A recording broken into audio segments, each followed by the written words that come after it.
자, 이번에 볼 게 이제 스톤 운동과 관련된 내용인데요. 그 전에 이제 스톤이 왜 탄생됐는가 이제 볼게요. 스톤은 그 당시 기독교 세력의 확대, 그 다음에 이제 그 점점 종교가 이제 정치 권력과 유착되면서 세속화되죠.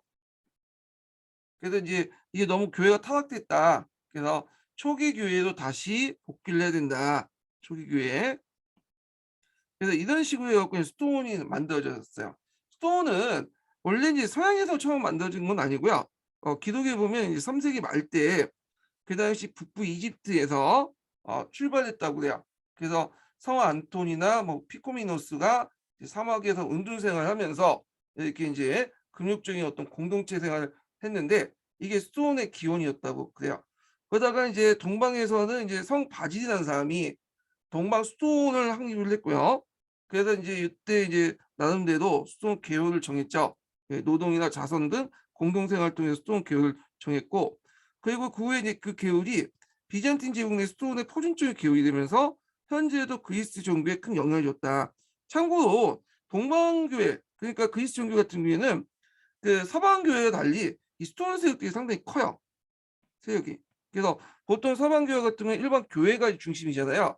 근데 이 비잔틴 제국의 이제 그 교회들은 이 스톤이 중심이야. 그래서 스톤이 막대한 또 토지도 가지고 있고, 예, 그렇기 때문에 그래서 이제 그리스 정교에서 이제 그러니까 교황 비잔틴 황제가 그 당시 성상 숭배 파괴령을 내렸던 이유도 이런 이유 때문에 스톤이 가지고 있는 경제적 이득을 챙기기 위한 거죠. 스톤이 성상 숭배를 옹호했기 때문에 그 반대했던 이유로 이제 이걸 몰수해서 자기 경제 기반을 만들려고 했던 거죠. 요번에 기출 문제에 나왔던 내용인데, 그다음에 이제 서방 스톤의 이제 시초는 어디부터냐? 성 베네딕트에서 이제 시작되죠. 그래서 그 성 베네딕트에서도 이제 뭐냐면 서방 스톤 시초가 되는데, 베네딕트가 이제 이탈리아 중부의 몬테카시노에 스톤을 세웠고요. 그때 이제 베네딕트 계율이 세 개 있죠. 청빈, 종결, 복중. 복중에는 이제 이상으로 삼고 금융주의가 엄격한 규칙적인 공동생활을 규정했다. 그래서 매일가는 노동과 기도로 나눠져 있고 수도사들은 어, 노동을 하면서도 또 예배도 기도를 같이 해야 돼. 그래서 수도사는 매일 6시간의 육체 노동을 같이 종사하면서 그리고 나머지 시간은 대부분 기도나 공동 예배를 할당하고요. 그다음에 또 이제 수도사의 필사 작업을 하게 되는데 이 필사 작업이 상당히 중요해요.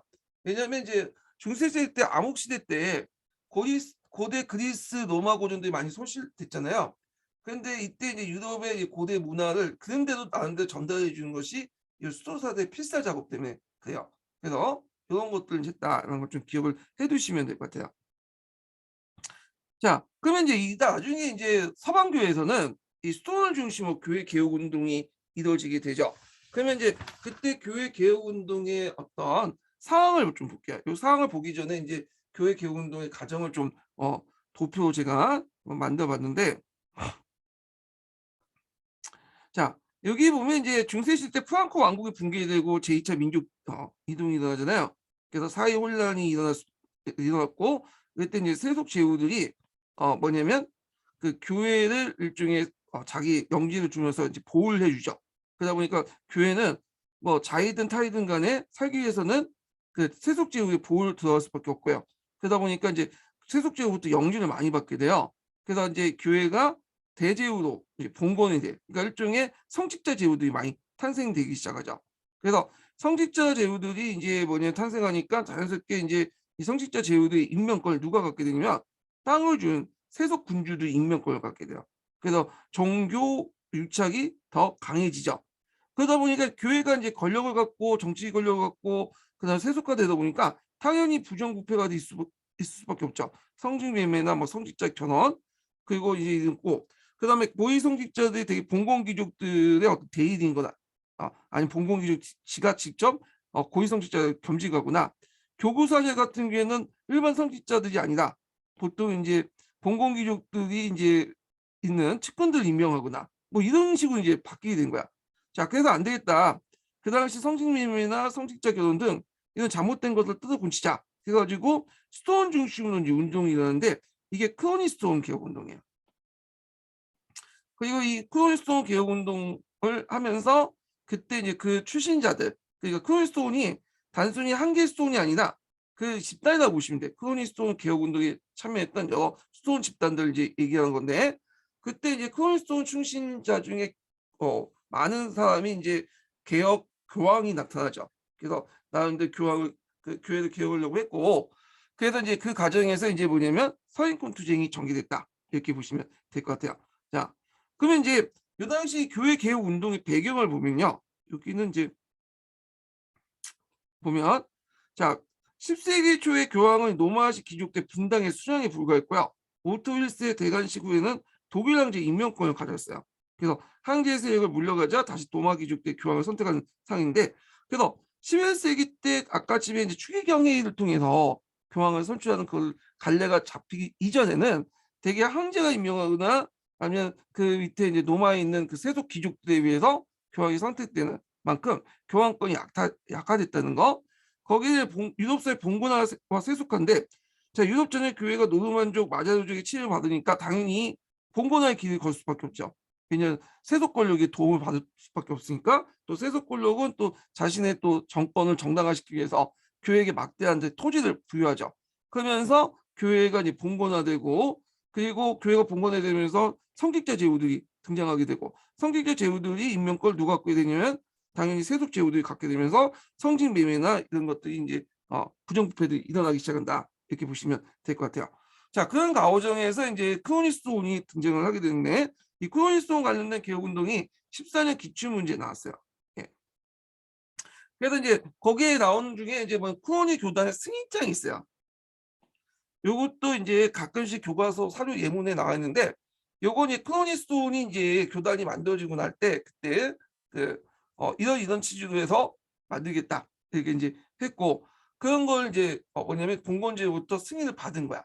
이게 그 내용을 보면, 자, 봉건적 토지 보유를 하지 않는다. 봉건적 토지 보유는 이건 뭐냐면 성직자가 재혼으로부터 토지를 받아서 성직자와 공신관계를 맺지 않겠다는 거야. 예. 그래서 토지를 포함한 모든 재산은 신자들의 자유로운 시사에 간주하며 봉건적 의무를 시한다. 그러니까 성직자 제후들이 뭐 땅을 주는 거는 감사에 받겠지만 너하고는 주종관계를 맞지 않겠다. 그러니까 순수한 마음으로 종교적 이유로 그냥 줘라, 그런 얘기죠. 예. 그래서 이제 여기에서 이제 하면 당연히 땅을 안 받고, 아니 봉건적 그 성직자가, 그러니까 제후들의 어떤 그 제후들의 어떤 그 호봉이하고, 아니 말을 잘못했는데 다시 할게요. 예. 제후부터 이제 토지를 받는 대가로 그 당시 봉건 영주로서 성직자가 되지 않았기 때문에, 그러면 당연히 봉건 영주의 어떤 그 뭐야 상위 봉건 영주로부터 인사권을 간섭받지 않죠. 임명권을 상위 영주 갖지 않게 되죠. 그러니까 이제 수원장 선거권은, 예전에는 수원장도 주로 이제 봉건 영주들이 임명했어요. 자기 자식들이 임명하고. 근데 이제 수도사들이 갖게 돼요. 그리고 왜냐하면 이제 영주를 안 받으니까. 예. 영지 땅을 받더라도 그게 영지가 아니니까. 그다음 교황이 직속하고 고위성제 간섭을 받지 않는다. 그리고 이제 이거는 4번은 이제 예전부터 이제 수도원의 규율이었고요. 여기에서 이제 눈여볼 본 게 1번하고 2번이야. 그래서 봉건적 토지를 소유받지 않기 때문에 뭐냐면 이제 영주들하고 수도원이 어떤 그 봉건적 관계가 맺지 않게 되고, 당연히 영주가 이제 수도원장을 임명할 수 없게 되죠. 자체적으로 임명권을 갖게 되고, 그러면서 나름대로 이제 개혁 운동을 추진할 수 있는 배경이 되는 거죠. 그래서 이게 수도원의 임명장, 승인장은 그 당시 이제 그 아키네스 공의 원념의 승인자를 바탕으로 성립이 됐고요. 요 내용들 좀 기억을 해두시면 될 것 같아요. 그리고 앞에서 이제 언급했던 엄격한 베네딕트 규율을 수행을 했다. 그다음에 이제 이 그 크로니스톤은 앞에서 얘기한 좀 단일한 수도원이 아니라 일종의 교단이라고 보시면 돼. 수도원들이 만드는. 그러다가 이제 이거 영향을 받아서 그 당시 영국의 예, 수도원 운동이 일어나. 영국의 수도원 운동은 이제 뭐냐면 고르츠 대수도원의 수도원을 중심으로 영향을 줬거든요. 그래서 이 고르츠 대수도원을 중심으로 했고, 또 뭐냐면 수도원 운동에도 영향을 줬다. 그러니까 주요 내용을 보면 성직 매매, 세속군주의 제후에 성직 임명권, 이런 것들을 반대했고요. 여기다가 이제 하나 추가하자면 성직자들이 결혼을 했어요. 그 당시에. 원래 근데 결혼을 못 하게 돼 있죠. 왜냐면 결혼을 하면 처자식 생기면 어떻게 돼요? 더 많은 걸 가지려고 할 거냐. 자식들에게 뭔가 남겨줘야 되겠죠. 그래서 성직자 결혼 이런 것들을 뭐냐면 금지시키려고 했다. 그래서 이제 이 스톤 운동을 중심으로 해갖고 개혁 운동이 확산됐고 스톤 개혁 출신자들이 교황이 됐어요. 그래서 이제 이 교황들을 중심으로 해서 교회 개혁 운동이 일어나죠. 그래서 최초의 이제 그 개혁적 교황은 어떤 사람 네오 9세예요. 이 네오 9세는 이제 하일 3세가 이제 임명을 했는데, 그러니까 이제 우리가 생각하는 추기경회를 통해서 임명한 그 전의 얘기예요. 이거는요. 자, 그래서 이제 여기 보면 네오 9세의 이제 내용은 종교회의의 이제 회의가 성직자 혼인과 성직명을 금지한 입법을 하게 되면서 성직자 정화 사업을 추진했고요. 그다음에 유럽 각주의 개혁적 고위성직자들 로마 교회의 추기경 임명해서 교황이 신임할 수 있는 협력자 행정가를 등용했고, 또한 이제 유럽 중심지를 수행하면서 그 지방의 고위성직자 회의를 소집해서 개혁 운동의 실천을 동력하게 됐다. 그래서 이제 그 결과 교황이 입법권이 6대 입법권과 사법권이 난 것은 교회 재판권하고 교회 법을 얘기하는 거야. 세속 권력하고 재판권하고 상관없이. 여기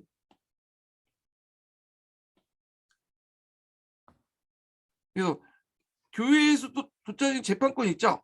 그리고 그 재판권도 이제 법에 의해서 하잖아요. 교회법에서 교회법과 재판권을 얘기한다. 예. 그래서 이제 교황이 만든 이제 교황이 입법권 사법권이 알프스 북쪽 지역과 효과적 발동했다. 그러니까 교황이 제정한 법에 의해서, 그리고 재판권이 알프스 북쪽 지역까지 발동이 됐고, 그 다음에 유럽사에서 교황의 영도적 지위가 재확인됐고, 그의 개혁이 계승한 나갈 유능한 인재들이 로마를 들어오면서 보유하게 되는데, 그 인물 중에 이제 한 명이 이제 뒤에 이 사람의 이제 개혁을 운동을 이었던 그다음에 그레고리 7세죠.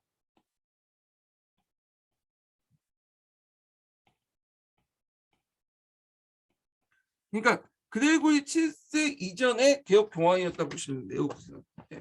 그래서 요거 꼭 기억을 해두시고요. 자, 그러면 이제 잠깐 이제 교황의 이제 개혁 운동 보기 전에 잠깐 그 교황에 관련된 내용을 좀 볼게요. 교황권의 변화 과정 내용을 좀 볼게요.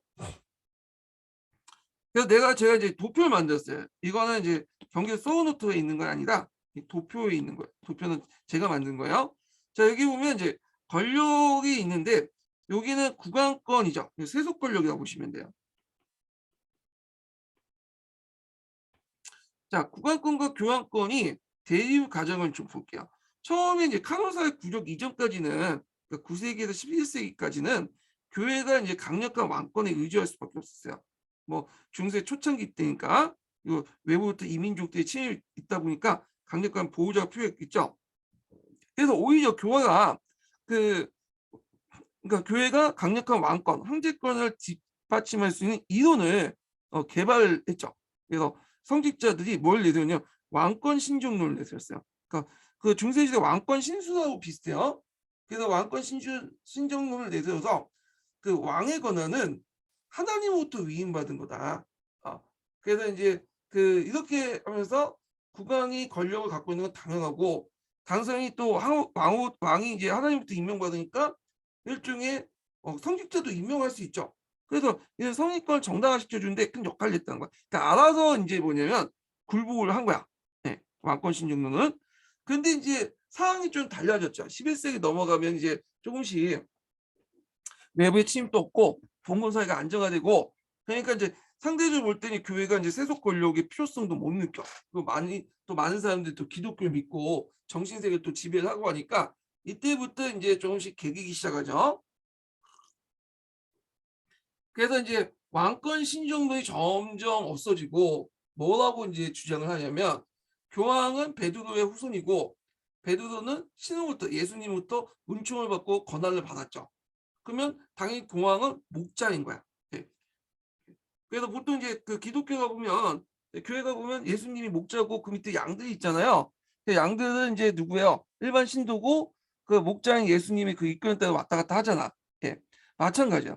요때 이제 예수님의 그 권한을 받은 그 목자가 누구냐면 교황이라는 거죠. 음, 교황이고 당연히 그 밑에 이제 여러 신도도 있을 거예요. 양들. 음, 양 중에 한 명이 뭐냐면 왕이라는 거야. 왕이나 황제. 그러면 이 이론에 따르면 목자설에 따르면 당연히 교황이 양을 죽일지 살릴지는 교황이 선택한 거지. 왕과 황제 임명하는 건 당연히 교황이 임명할 수밖에 없다. 뭐 이런 식의 논리가 되는 거야. 역전 관계가 형성이 된 거죠. 예. 그 예전에는 왕권 신전도에서 뭐 국왕이 당연히 뭐 왕의 그 신의 뭐 권한을 받고 뭐 성직자 임명은 당연한 식으로 얘기했는데 11세기 넘어가면서 이제 논리가 바뀌어져요. 그래서 그런 마인드를 갖고 있는 사람이 누구냐면 그레고리 7세예요. 그레고리 7세 때문에 이 사람은 황제 임명권까지 갖고 있다. 이렇게 이제 생각을 할 수밖에 없었던 거죠. 자, 하여튼 그래서 이제 이때 이제 하인 사세와 대입하면서 카노사의 굴욕이 이어지죠. 그래서 이때 이제 황제가 패배를 하죠. 물론 이제 다시 나중에 이제 군대 이끌고 다시 그레고리 7세를 공격하지만 하여튼 이걸 계기로 해서 예전에 이제 교황권과 황제권이 완전 황제권이 그 밑에 들어갔는데 교황권 밑에 들어갔는데 예속화됐죠. 이때부터는 비등비등이 이렇게 돼요. 그러면서 시간이 되면서 점점 상대적으로 때 교황권이 이제 우위에 서게 되고 이제 뭐냐면 국왕권이 아래에 들어가게 되죠. 그래서 요게 정점을 잃었던 것이 뭐냐면 십자가 운동이야. 십자가 운동은 누가 주도를 했죠? 교황이 주도를 했죠. 그래서 교황이 십자가 운동을 주도하면서 이제 세속 권력보다 우위에 있었고 그때 이제 대표적인 십자가 운동 때 이제 대표적인 사람이 뒤에 이제 설명했지만 이노케티우스 3세라는 사람 있죠. 이 사람이 이제 유럽의 각국의 정치 문제에 또 개입을 하잖아요. 영국의 조랑이나 프랑스 필립 2세도 파문에 처하고 그래서 그때 이제 유명했던 말이죠. 교황은 태양이고 황제는 달이다. 이런 말이 있을 만큼 절정이 있었어. 그렇지만 이 십자군 원정 자체가 성공했어요, 실패했죠. 기울기 시작한 거야. 결국 또 이제 유럽의 국왕권 독일이나 이제 프랑스나 영국 같은 국왕들은 이제 중앙 집권하면서 올라가게 되죠. 예. 그러면서 이게 이제 정점을 이제 교차했던 지점이 뭐냐면 아비니우스죠. 이 아비니우스 결과 이제 교황은 완전히 밑바닥으로 내려가게 되고 이제는 영국이나 프랑스 같이 국왕권이 강해지기 시작했다. 이렇게 보시면 돼요. 그러면서 종전에 이제 중세 시대 유지했던 보편적 권력이었던 이런 교황권이 쇠퇴하고 이제 세속 권력으로 완전히 넘어가게 된다. 이렇게 내용을 좀 기억을 해두시면 될 것 같고요. 자, 그래서 이제 이런 내용이고 아까 이제 성직자 선입권 투쟁 같은 게 9, 10세기 때 있었던 이제 아까 그 왕권 신정론 관련된 내용 있죠. 여기 그래서 국왕을 지상의 신의 목자라고 생각을 했고 당연히 선입권을 갖는 건 당연한 건데 나중에 이제 시간이 지나면서 점점 거꾸로 생각을 하게 되죠. 목자는 그 국왕이 아니라 이제 교황이다 이런 식으로 주장을 하게 되는 거고.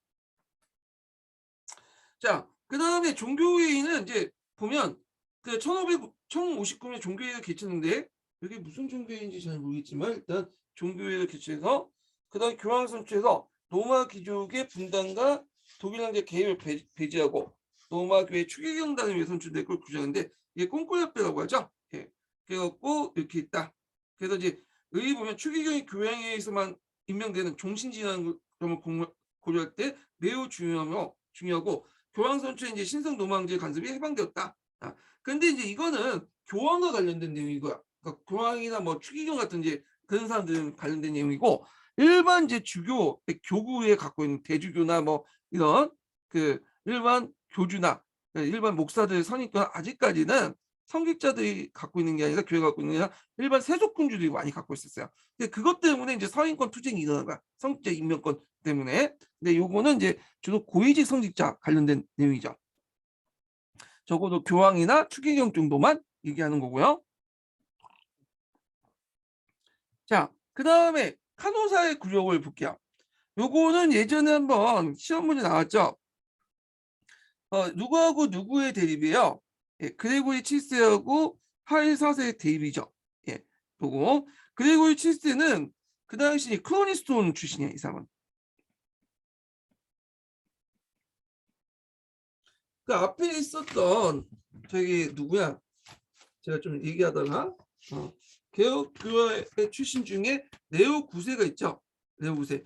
네오 9세는 이제 크로니 출신은 아니고요. 이 사람은 노타랭게 개혁 운동에서 이제 뭐 노타랭게 출신인데 크로니 영향을 받은 그 수동이에요. 근데 이 사람은 정통 그 수동 출신이야. 크로니 수동 출신. 예. 그래서 이제 원래 이름은 이제 신덴부르크인데, 자, 이 사람이 이제 하인 사세와 이제 뭐냐 갈등을 빚게 돼요. 빚게 된 것은 여러분도 알다시피 뭐 때문에 선임권 문제 때문이죠. 선임권.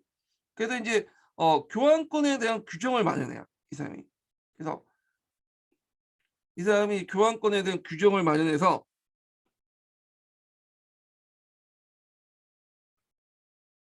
여기 있네요. 교황의 지상권을 강조하죠. 그래서 이 앞에서 얘기한 것처럼 이 사람은 목자설에 의하면 이 사람 목자는 더 이상 이제 왕이 아니죠. 누구예요? 베드로의 이제 후계자인 교황이죠. 당연히 목자가 이끄는 양은 누구겠어요? 양은 그 밑에 이제 있는 그 일반 백성들이고 일반 신자들 안에는 당연히 황제나 왕도 들어가는 거죠. 그러니까 자기가 얘를 생사 영탁권을 가지고 있다는 거야. 예. 그래서 교황권에 관한 규정을 보면 오직 그만이 주교 임명권을 폐할 수 있다. 주교 임명권을. 그래서 주교 정도 되는 것은 그 당시 성직자들이 세속 권력이 이제 임명하는 경우가 많았죠. 그는 황제 폐할 권리도 있다. 내가 목자인데 하나님의 위임받은 목자인데 양을 죽이고 살릴 건 나한테 있다는 거야. 예. 황제 또한 양일 수밖에 없죠. 뭐 이런 식으로 얘기를 하는 거죠. 자, 그래서 이제 이런 식으로 이제 뭐냐면 교황의 지상권을 강조한 교황권 관한 규정을 마련해요. 자, 그러니까 이제 교황의 이런 강경 태도에 이제 하인이는 처음에는 이제 그 독일 국내 반란도 있고 해서 타협적이었지만 일단 반란을 진압하고 나서 그 당시 밀라노의 황제파 주교들을 후원하기 시작하죠. 그리고 이제 교황은 파문과 폐위를 이제 서로 가하는 거야. 그래서 교황은 이제 그, 그 교황은 이제 파문과 폐위를 이제 위협을 가했고 결국 하인이는 독일 내 주교 회의 소집해서 그레고리를 찬탈자로 이제 규정을 하게 되죠. 그러니까 이 소식을 듣는 그레고리가 이제 가만히 있겠어요? 그래서 하인을 파문과 폐위를 선언하는 거야. 자, 그래서 파문과 폐위를 처했으니까 이 말은 뭐냐면 이제 더 이상 독일 안에 있었던 성산을 못한다는 뜻이야. 성산을 못하면 어떻게 되겠어요?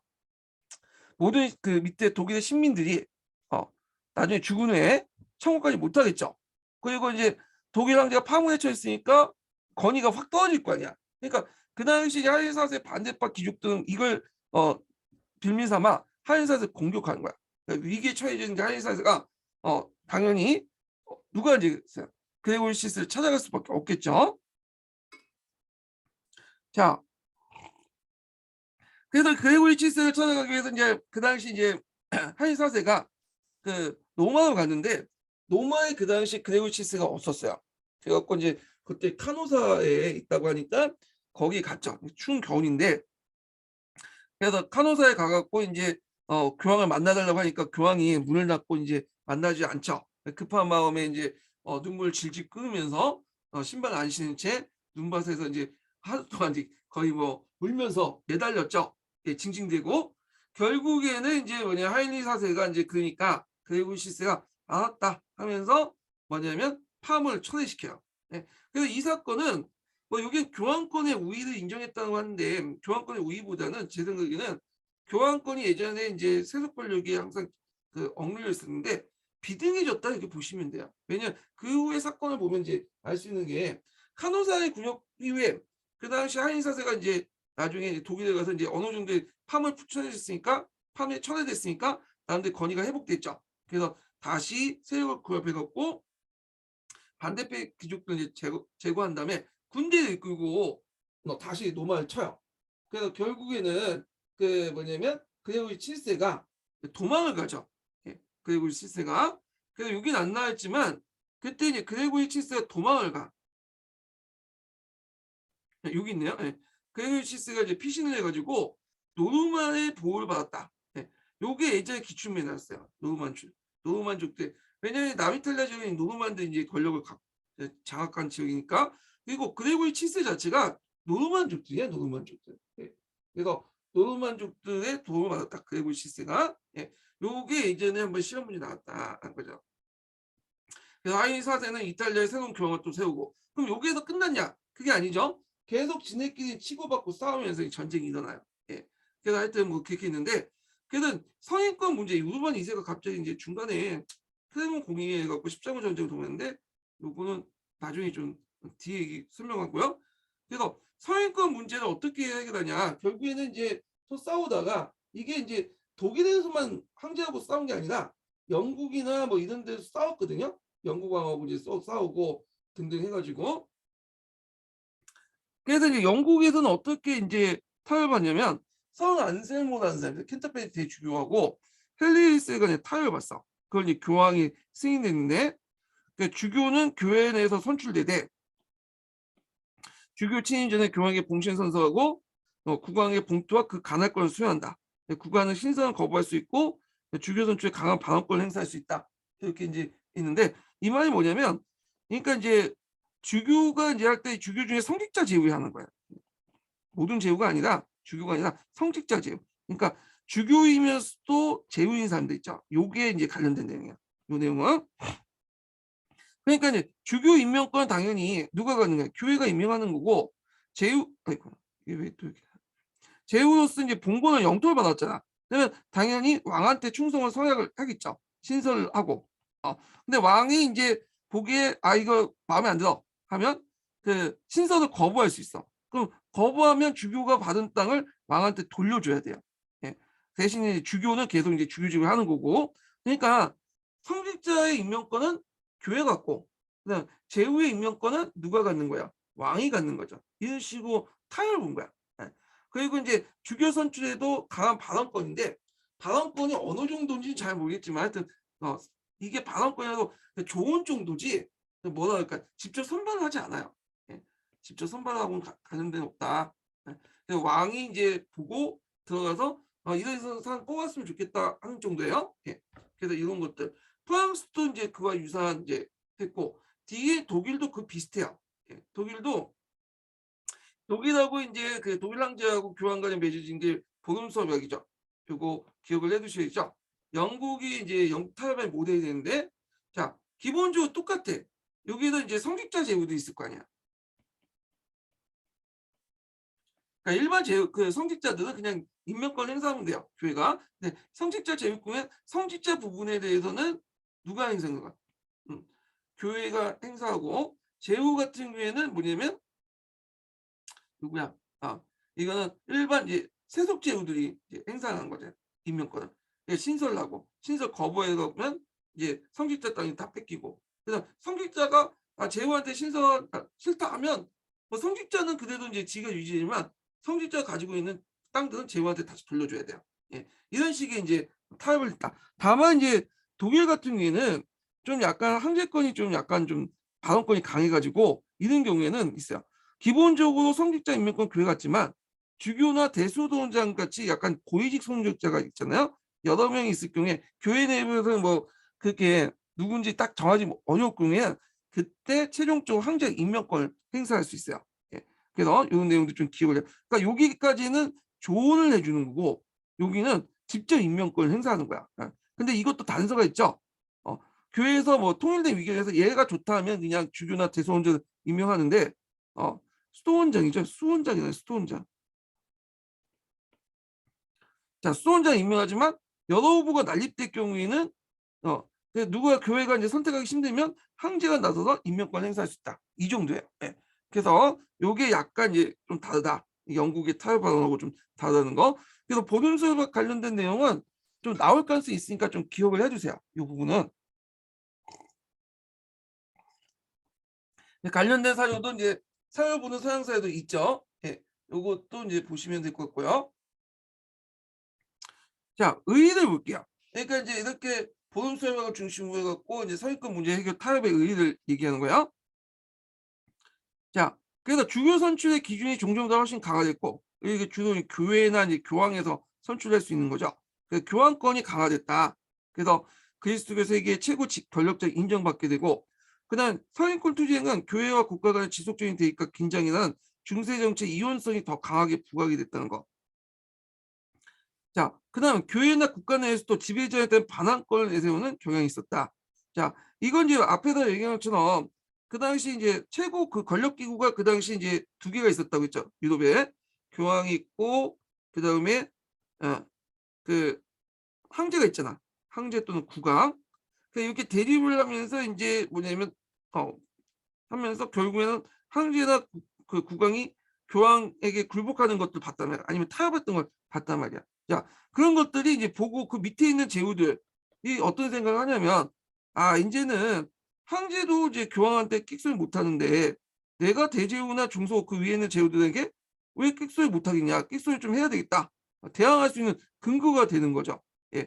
그래서 단순히 황제가 교황한테 타협하고 물려쓰고 굴복했다. 그거 넘어서 요걸 계기로 해서 예전까지 황제와 교황을 중심한 중심축들이 어떻게 무너지게 되는 거예요. 위계될 구조들이. 그러면서 차근차근 돼서 그 황제 밑에 있는 제후들이 그 밑에 있는 상위 군주들에게 계기는 그 하극상 같은 풍조들이 등장을 하게 돼요. 예. 그래갖고 이제 이런 내용들을 좀 기억을 해주시면 될 것 같아요.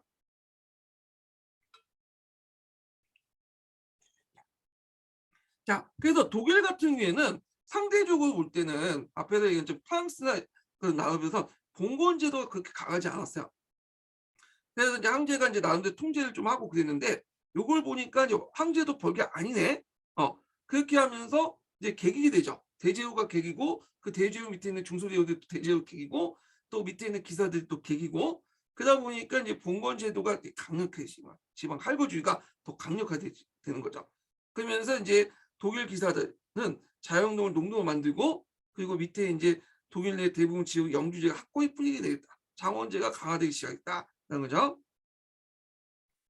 그래서 지방제후들은 이제 주변의 권한과 재판권을 장악하고 소용주는 그들의 봉신을 삼으면서 봉건제가 전국적으로 확대됐다. 황제의 권위가 무너지면서 차례차례 이렇게 밑에 있는 것들이 무너지고 위기구조가 보면서 하극상이 나고 그리고 지방 분권적인 어떤 상황들이 강해졌다. 이렇게 보시면 될 것 같아요. 예. 그래서 이제 이런 것들 보시면 되고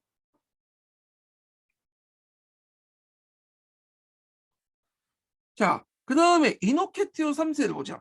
그러니까 여기 보면 이제 중요한 십자군 전쟁도 있었어요. 그러니까 이제 십자군 전쟁이 쭉 있었다고 했죠. 예.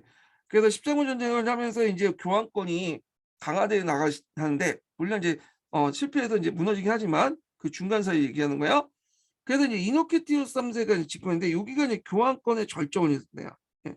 이 사람이 이제 예전에 기출문제 나왔던 사람인데 이 사람이 업적이 되게 많아요. 어떤 업적이냐면 일단 4차 십자군 운동을 주창했고요. 비록 실패했지만 이거 주창했고 그 밑에 어떤 제4차 나트랑 공예 있죠. 이걸 주도했던 것이 뭐냐면 이노케티우스 3세예요. 그 다음에 또 이제 그 나트랑 4차 나트랑 공예가 이제 주도했던 게 뭐냐면 그 당시 왈도파나 알비파들이 있었어요. 그 이단 문제 때문에. 예. 이런 것들인데 이런 것을 이제 뭐냐면 알비 그 남프랑스 일대죠. 그래서 요길 일대 십자군 운동을 해서 진압을 했던 것도 이노케티우스 3세야. 그러니까 요거 기억을 해두시면 돼요. 제4차 십자군 운동, 제4차 라틴 공예, 그 다음에 왈루파 2단 규정, 알비 십자군. 다 이게 뭐냐면 이노케티우스 3세 때 했다. 이렇게 보시면 되고요. 잠깐만요.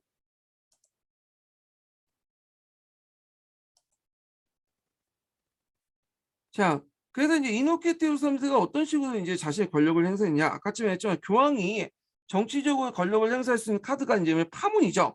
이 파문을 적극적으로 행사했어요. 그래서 필립 2세의 결혼과 이혼 문제에 개입해서 필립 2세를 파문에 처했고, 그 다음에 켄터키 그 대주교 임명 문제 가지고 조난과 이제 뭐냐면 갈등이 있었는데, 뭐 조난의 파문에 처했고, 뭐 이렇게 해갖고 이제 이들을 굴복을 시켰죠. 예, 등등. 그 다음에 이제 4차 공의회를 개최를 했어요. 그래서 이거 예전에 한번 시험 문제 나왔죠. 4차 나타난 공의회에서 어떤 내용들을 했냐면 일단 이제 요거는 제가 요거 정리를 여기다 해놨거든요. 여기 좀 볼게요.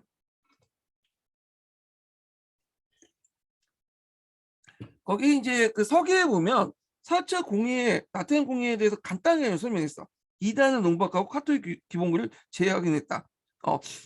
이건 너무 간단하죠. 그래서 그 당시에 알비파라든지 뭐 이런 것들이 있었으니까 이걸 대응하는 차원에서 했는데 그 알비파들이 내용을 나중에 하겠지만 좀 약간 카톨릭 기본구리에 어긋나는 것들이 많거든요.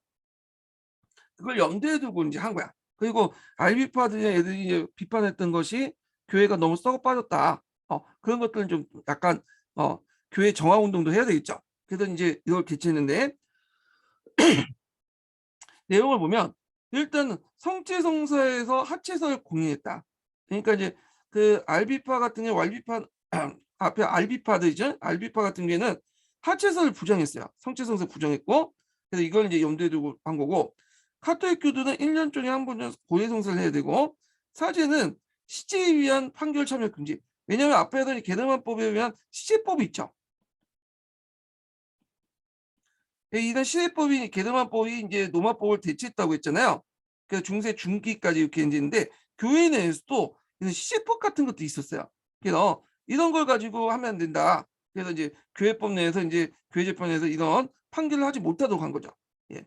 그 다음에 성당 참사회가 성당 참사회가 3개월 내에 주교를 선출하지 못하면 대주교가 개입해서 새로운 주교를 선출하고 모든 대주교구에서 1년에 한 번씩 주교를 해요.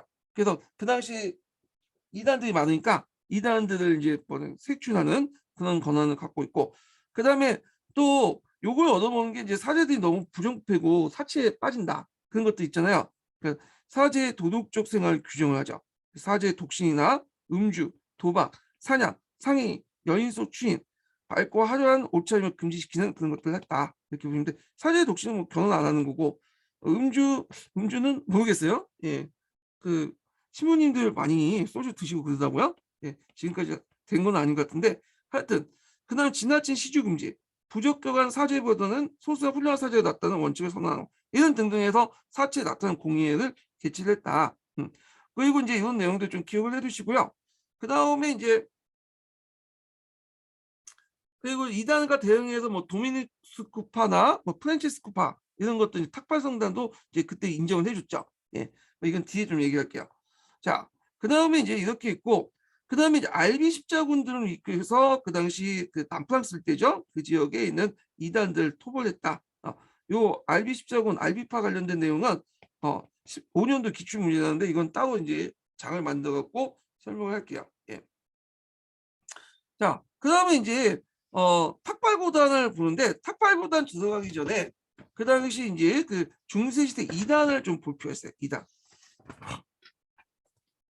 그래갖고 이제 중세시대 이단 해갖고 알비파가 예전에 한번 시험문에 나왔죠. 요게 내용이 제 교재를 이제 정리를 한 거야 제가. 네. 그래갖고 요거는 제 교재 가지고 이제 얘기하는 게 나을 것 같아요. 어차피 동일한 내용이기 때문에 이단 관련된 내용을 이제 좀 해보겠습니다.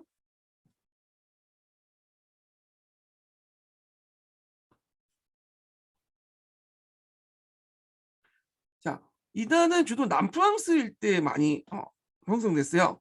그래서 이제 그 남프랑스 일대 이제 그 이단이 형성되는데, 자, 이단이라는 것은 이제 기독교 이단이라는 건 원래 이제 처음이었죠. 처음에는 같은 집단이었다가 나중에 이제 끝이 달려져서 이단이라고 했죠. 대개 보면 정통 교리를 가지고 있는 사람은 좀 힘이 센 조직이고 이단이라는 것은 좀 힘이 약한 조직이죠. 그래서 나중에 보면 이단이 또 정통 교리가 돼요. 우리가 생각하는 개신교나 이런 것도 나중에는 천주교 때는 이단이었잖아. 근데 지금은 이단이라고 얘기 안 하죠. 자, 일단 발생 배경을 볼게요. 자, 거기 발생 배경은 교회 사제의 어떤 세속적 사상과 부의 증대와 부정부패가 있었고, 그래서 원시 기독교에 지향하는 청빈한 삶을 상실했다는 거. 그래서 이때 이제 반발로 원시 기독교적 삶을 지향하는 흐름이 등장을 했죠. 그래서 이제 한 흐름이 스톤이었고 또 한 흐름이 알비파나 왈도파 같은 이단이었어요. 예, 이런 것도 있고 자 그래서 이제 이런 것도 있고 또 교회의 부정부패가 심하고 이단에 대한 간대한 제도들이 많은 남프랑스 지역에서 형성이 됐다는 거. 그래서 이제 이들의 특징은 이제 기성교회 카톨릭에 반발해서 등장했기 때문에 카톨릭 그 당시 부정부패 많았잖아. 그래서 알비파든 그다음 왈도파든 간에 천빈과 금욕을 되게 강조했다. 근데 약간 차이는 있어요. 뭐가 차이가 있냐 하면 보통 알비파는 기독교 자처하지만 정통 기독교 교리를 부정을 해요. 예. 그러니까 아예 그냥 진짜 까놓고 이단을 지도한 거야. 근데 이에 왈도파 같은 경우에는 정통 기독교의 기본적 교리는 인정해요. 카톨릭 교리는 인정하지만 당대 기독교가 그걸 계승하지 못했다고 주장하면서 카톨릭 비난을 하는 거죠. 근데 카톨릭 입장에 올 때는 뭐 어떤 걸 간에 뭐 표면적으로 부정하든 겉으로 인정하든 간에 다 이단인 거야, 얘들은. 예. 그럼 알비파를 볼게요. 자, 알비파가 예전에 시험 문제 나왔는데 알비파는 카타리파라고 하죠, 또. 자, 똑같은 파를 지칭하는 얘기라는 거 기억을 해두시고, 자, 그 내용을 보면 사상적 배경을 보면 만이교하고 복음일교에 영향을 받는데 특히 만이교에 영향을 받는. 만이교 같은 경우에는 세상을 성과 악으로 나누잖아요. 조다스교도 성과 악으로 나누는데 조다스교는 좀 나중에 얘기했지만 조다스교는 선의 신이 악을 맞다가 악을 결국 이긴다고 하잖아요. 근데 얘네들은 그냥 끝까지 가는 거야. 성과 악이 대립투쟁이. 그래서 이제 이런 것들인데 하여튼 교리를 볼게요. 이 교리가 이제 예전에 기출문제 나왔죠. 앞에 이제 만이교의 이원론에 기반을 해갖고 얘네들 세계를 어떻게 나누냐면 하나는 하나님의 영혼의 세계와 물질 세계 이렇게 나눠. 네. 그래서 영혼의 세계는 하나님이 창조했고 이게 선이 되는 거고 물질 세계는 악이 되는 거죠. 네. 이건 하나님. 아이고.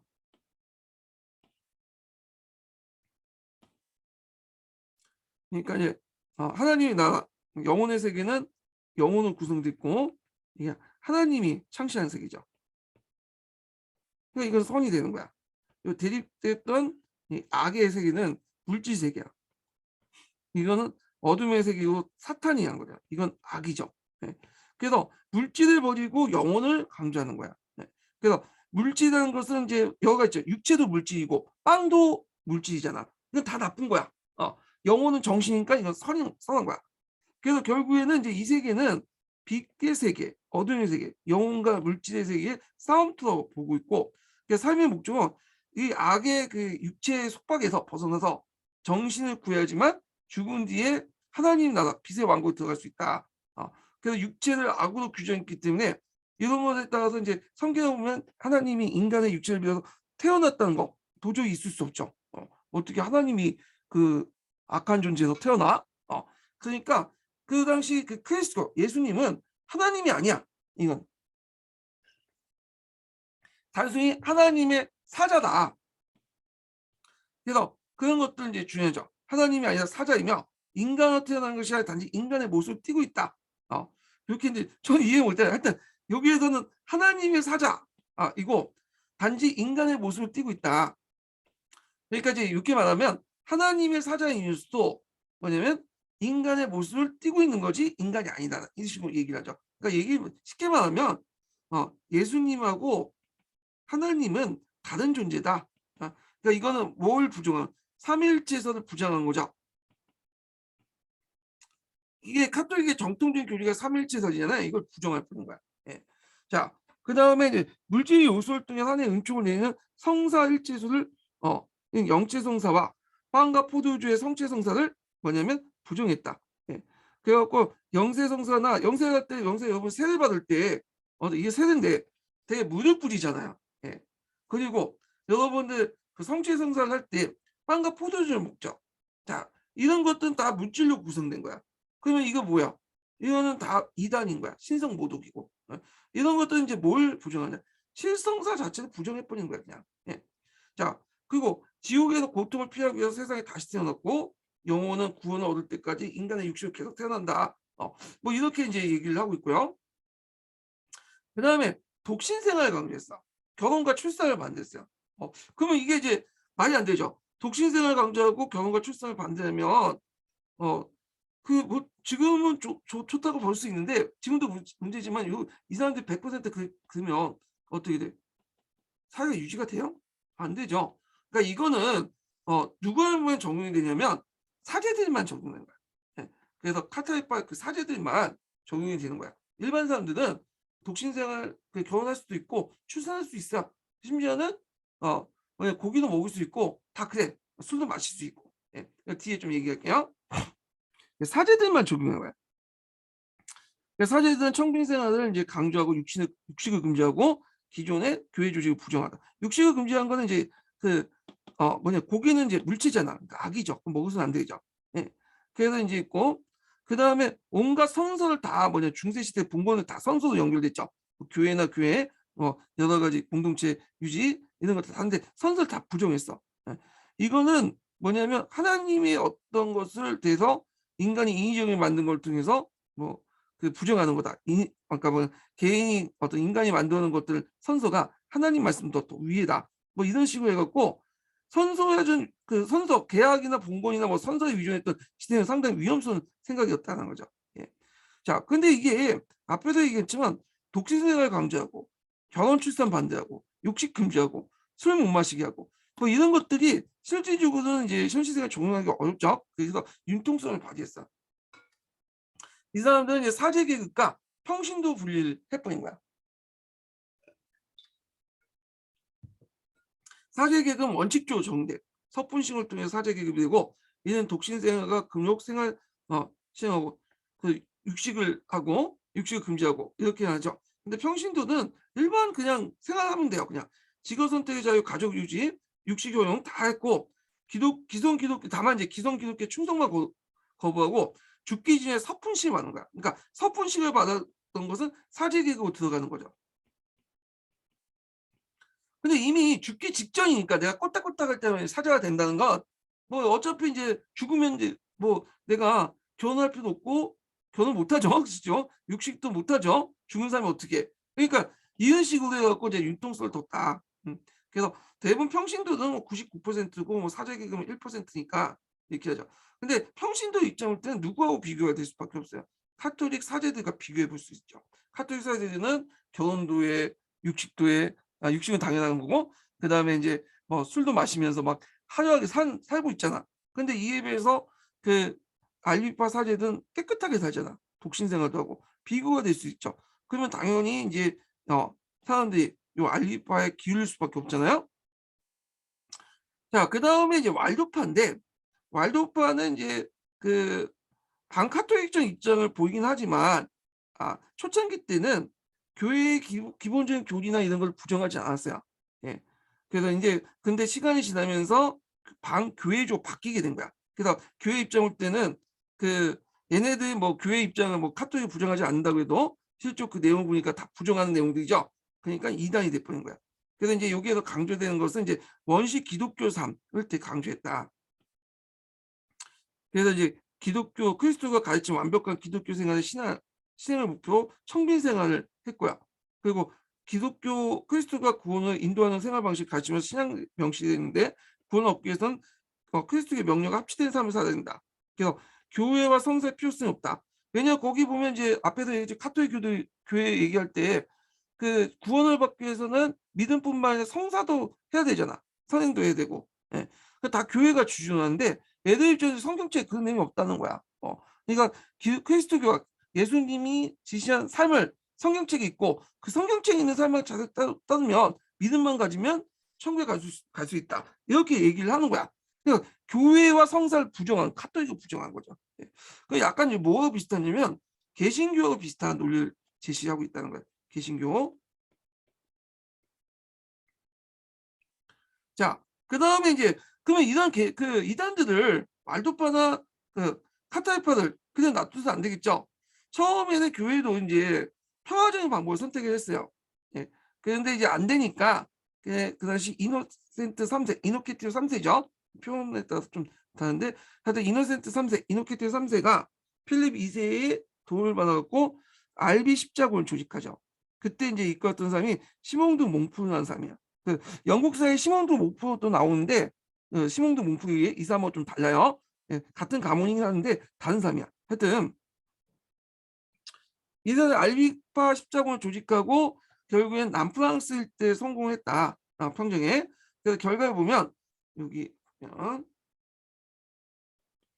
이단을 보호해줬던 이제 프랑스 귀족대, 남부 프랑스 귀족대이 파괴되고 이 남프랑스 지역이 어디에 예속되냐면 이제 프랑스 왕에게 귀속이 되죠. 왕권강을 이용했고요. 그 다음에 종교재판소가 예전에 있었긴 했지만 그때 종교재판소는 좀 약간 간헐적으로 이제 필요할 때만 있어. 근데 이때부터는 상시적 제도적 운영해요. 그래서 이단 혐의를 받은 사람들 신문을 목적으로 강력한 이단을 했고 이단이 이제 하면 이제 처벌을 받을 수 있죠. 사형당하고. 예. 그래서 벌금, 재산 목수, 몰수, 투옥은 기본적이고, 그래서 고물당하고도 이제 뭐냐면 그래도 말을 하지 않고 계속 이단을 믿을 경우에는 사형에 처해져. 예. 그래서 인제 보통 인제 그 교회에서 고문을 허용하긴 하는데, 고문을 허용할 때는 피를 흘리지 않은 고문을 하거든요. 그래서 상당히 뭐냐면 근육 질환이나 뭐 이렇게 찢어 놓는 거, 골격 질환 부러뜨리고 그런 식으로 하고, 하여 뭐 참여를 할 경우에는 피를 흘릴 수 있잖아. 그러니까 하형을 하게 돼. 하여튼 뭐 중요한 건 아닌데 이런 것도 있고요. 그다음에 이제 스톤이 새롭게 등장해요. 예전에 스톤도 있었는데, 예전에 스톤도 인제 시간이 지나면서 부정부패가 많다 보니까 알비파들이 인제 내세운 게 청빙 같은 걸 강조하잖아. 대응할 수 있는 스톤이 필요하죠. 그래서 인제 그 당시 교회를 혁신하고 그리스도교의 진리를 회복할 이단을 제거할 필요에 있어 갖고, 그 당시 프란치스코 교단이나 도미니스크 교단, 어 도미니스크 아니 발음이 안 돼. 도미니스큐스 교단이 등장해요. 이걸 탁발성단이라고 하죠. 탁발성단은 그 뒤에 있어 갖고 다시 이제 설명할게요. 예.